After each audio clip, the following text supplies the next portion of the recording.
Sim, porque lá está, as críticas do presidente Trump não conhecem propriamente limites, não é? Não, são um pouco destravadas, digamos assim.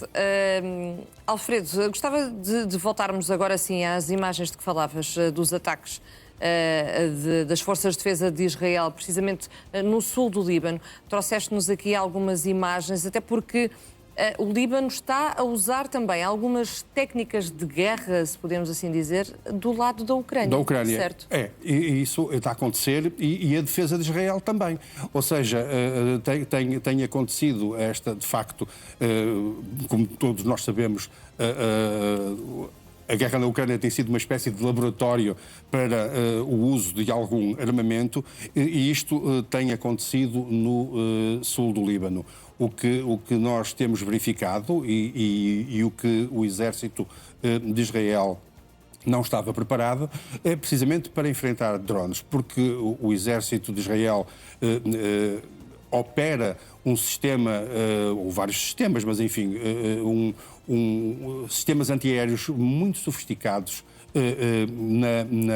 na guerra que mantém com os seus, enfim, vizinhos, mas Israel nunca foi confrontada com a utilização de drones de e que provoca baixo esta custo. Destruição que estamos a ver, não é? Sim, estas imagens penso que são de um ataque de Israel a Beirute, penso que reconheço estas imagens, mas eu trouxe um conjunto de fotografias que não sei se é possível nós mostrarmos e que mostram. Estas imagens são precisamente dos ataques de Israel à capital libanesa, mas o que está a acontecer é que o Hezbollah percebeu que tinha que usar outro tipo de armamento para contornar o poderio defensivo de Israel. E o que é que o Hezbollah fez? Foi beber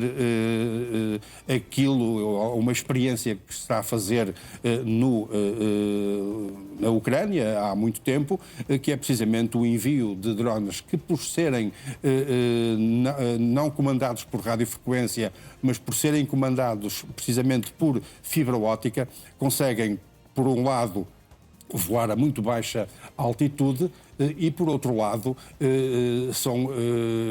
não são vulneráveis à introdução de frequências parasitas que destroem, no fundo, a capacidade de direção desses mesmos drones. E, portanto, o que acontece neste momento, por exemplo, estas imagens são estas imagens, isto é o sul do Líbano, ou são zonas que estão a ser atacadas tanto pelo Hezbollah como pelas Forças de Defesa de Israel, e estas fotografias, que são imagens raras, tiradas precisamente por um fotógrafo da agência europeia EPA, são fotografias que mostram que Israel está a usar o mesmo tipo de defesa. Vemos aqui este carro de transporte, este Humvee, com uma rede à volta. Ora, esta rede para que é que serve? Serve precisamente para haver uma proteção relativamente ao envio destes drones ligeiros.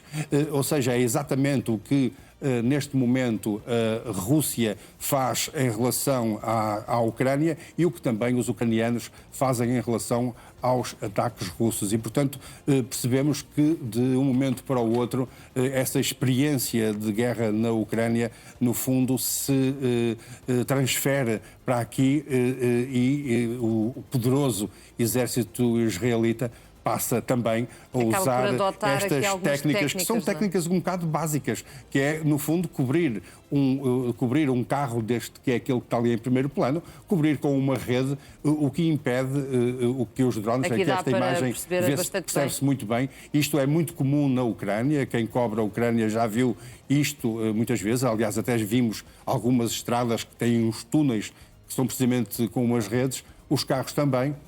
E aquela imagem que víamos ali de um carro, de um carro blindado israelita destruído no sul do Líbano, porque os ataques das forças do Hezbollah têm sido muito intensos e têm sido essencialmente feitos com esses drones, porque o Hezbollah neste momento tem uma capacidade muito reduzida em termos de disparos a partir de baterias, porque enfim, a inteligência israelita tem destruído essa capacidade do Hezbollah, mas não tem destruído a capacidade total do Hezbollah e, portanto, o Hezbollah continua com este tipo de armamento e esta forma, estas imagens são raras, foram reveladas esta semana e mostram que, de facto, estas técnicas de guerra exportam-se com muita facilidade e, neste momento, estão a ser usadas precisamente no sul do Líbano. E são técnicas de guerra, como referias, e bem, que acabam por ser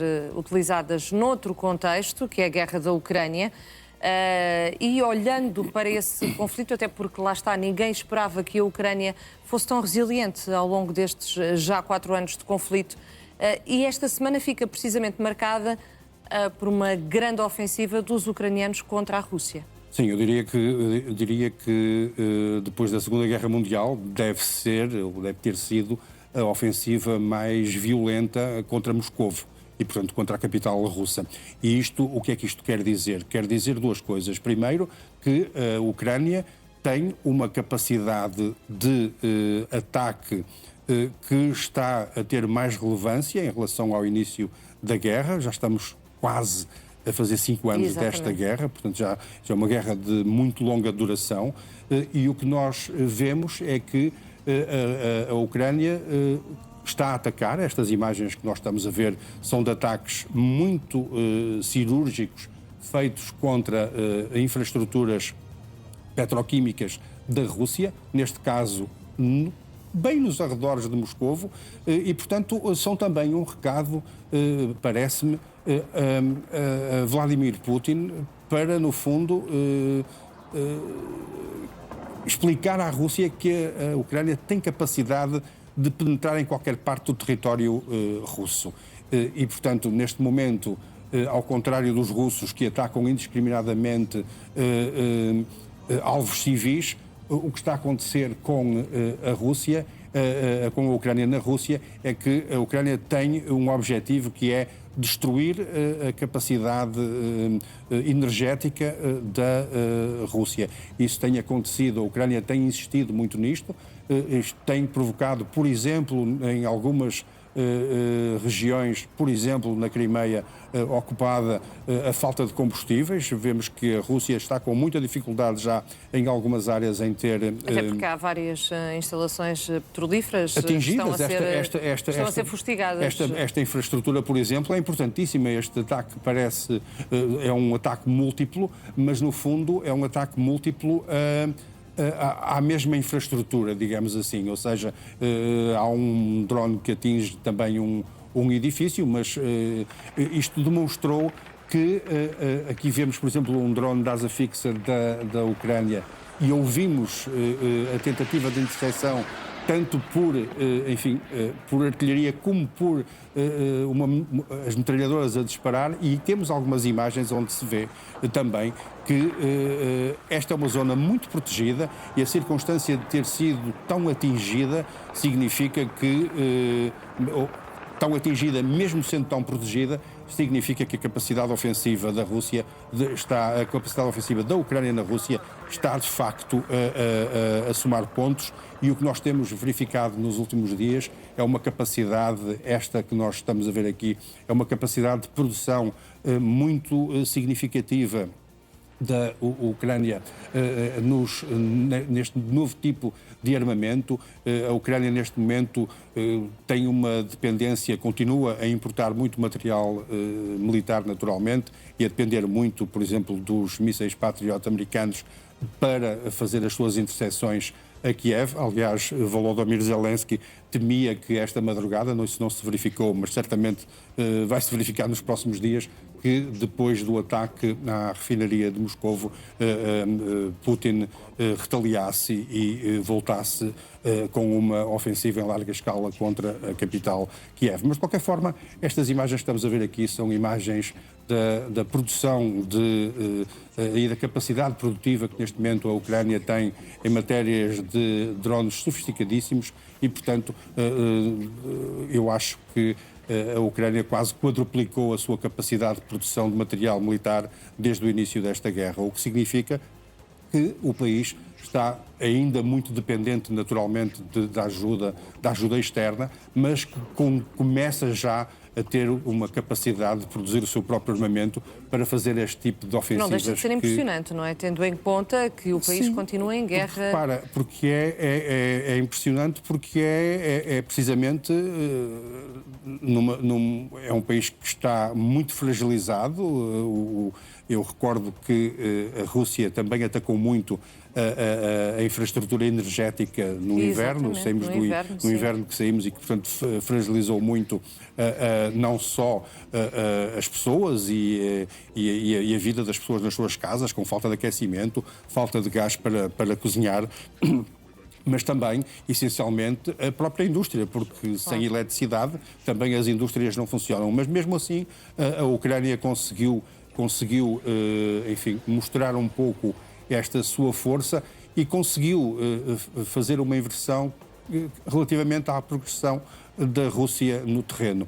Pela primeira vez, a Ucrânia está a estancar o avanço e a conquista de terreno por parte da Rússia e até, enfim, em alguns pontos pontuais, digamos assim, a expressão do Donbass, está a conseguir retomar algum território. É pouco, mas de qualquer forma é uma inversão da tendência e neste momento isto também explica um pouco o nervosismo da Rússia perante esta capacidade que já não é só defensiva da Ucrânia, mas que, nomeadamente com este ataque a Moscovo, é cada vez mais ofensiva e lá está, a mostrar que chega a qualquer parte. Exatamente, e que tem capacidade para atacar a Rússia em qualquer ponto desse imenso país e que, como nós também temos vindo a noticiar, nomeadamente vai insistir na intensificação dos ataques à Crimeia, não só porque é uma zona que a Ucrânia reclama sua, mas também pelo valor simbólico que isso tem, e neste momento a Crimeia está a ser muito fustigada pelas tropas de Kiev. Mas pode falar-se, por esta altura, Alfredo, de alguma supremacia? Pode falar-se de supremacia ucraniana, até porque o presidente ucraniano acaba por alargar as ameaças também, nomeadamente à Bielorrússia. Sim. Pode falar-se de uma supremacia por esta altura, de algum dos lados? Olha, eu acho que, vamos lá ver, convém não menosprezar a capacidade russa neste conflito e, portanto, a Rússia continua a ter eu diria, uma supremacia neste conflito. O que nós temos vindo a notar é, e agora se calhar com alguma recuperação, é a Ucrânia a reposicionar-se de uma forma inteligente, digamos assim, nesta guerra híbrida, a reposicionar-se e a conseguir, num certo sentido, nomeadamente com esta capacidade de drones, que faz toda a diferença no equilíbrio de forças. Nós verificamos que quando a Rússia quer muitas vezes demonstrar o seu poder militar e atacar, como aconteceu ainda recentemente, Kiev em larga escala, a Rússia consegue, e também fica demonstrado, num certo sentido, a incapacidade da Ucrânia em defender a sua capital, não é? E porquê isto? Porque não tem mísseis Patriot suficientes, que são, enfim, os intercessores mais eficazes, digamos assim, não tem mísseis suficientes e eles já não são propriamente donativos dos Estados Unidos. A Ucrânia está a comprar esses mísseis, mas os Estados Unidos provavelmente também não têm mísseis para entregar, porque este esforço de guerra que nós falamos no Médio Oriente também consome muito e, portanto, há muitos amigos de Israel, nomeadamente algumas nações do Golfo, que precisam também desses Patriot para se defenderem dos ataques do Irão. E, portanto, isso está-se a notar aqui. Eu diria que não se pode falar de uma supremacia nem de longe nem de perto da Ucrânia perante a Rússia, mas o que se pode verificar, e enfim, depois temos a questão dos efetivos humanos, da capacidade de recrutamento para as fileiras, tanto da Rússia como da Ucrânia. Esse é outro problema, e aí provavelmente a Rússia tem mais dificuldade do que a própria Ucrânia, que já de si tem alguma dificuldade de recrutamento, mas o que eu acho neste momento é que a Ucrânia está a conseguir, de uma forma, enfim, inteligente, intensificar a produção deste tipo de novas armas, e são estas que provavelmente nos próximos tempos nós vamos ver a serem disparadas contra a Rússia, e a partir daí, muito provavelmente, colocar outro tipo de pressão sobre Vladimir Putin, porque uma coisa é a guerra desenrolar-se apenas na zona do Donbass, portanto, muito longe da capital. A Rússia não é exatamente um país democrático e, portanto, a imprensa não fala, se calhar, como poderia falar deste tipo de ofensiva, mas a partir do momento que estes disparos são feitos e atingem da forma até, eu diria, espetacular, porque é uma petrolífera, é uma refinaria. E trata-se de notícias de Moscovo, acaba as por ter pessoas outro começam impacto, a perceber que a guerra, afinal de contas, a qualquer momento pode tocar à porta. E eu penso que aí é que está a fazer toda a diferença, porque os russos estão a começar a perceber noutras zonas, nomeadamente na capital, mas também já tinha acontecido em São Petersburgo, ou seja, em cidades que são importantíssimas na Rússia, que são as mais importantes da Rússia, mas também em Novosibirsk, na Sibéria, uma série de outras cidades. Os russos estão a começar a perceber que a guerra não é só no Donbass, e eu penso que os ucranianos podem valer um pouco disto para, enfim, crescer um pouco na ameaça que estão a fazer ao vizinho invasor. E falamos aqui desta tensão com o Lukashenko, entre Zelensky e Lukashenko.